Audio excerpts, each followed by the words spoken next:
मैं दीवाना तो जाके भरा तेरी जगह पर कैसे नहीं बोला मारे मैं दीवाना तो जाके भरा तेरी जगह पर कैसे नहीं बोला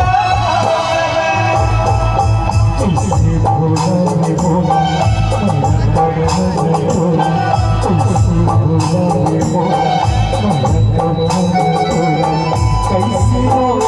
भूला मैं भूला मैं